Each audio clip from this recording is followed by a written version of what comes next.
thờ nằm tay cho ta hoa chim mẹ tâu ba vòng tâm lân học ba cha đi đến tâm buông màu đất mây đi chạy xe chân nơi xây đắm không ai nấu lắm hoàn tranh gần tờ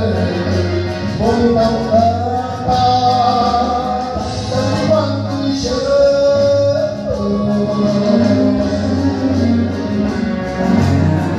sudah pulang dari itu kami akan đâu em đi cứ lần thế ngày chẳng đủ ba tin hạnh phúc lắm chỉ mẹ nhà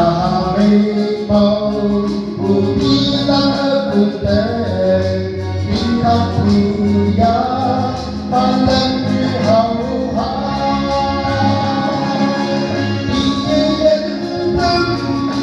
subscribe cho kênh Ghiền Mì Gõ để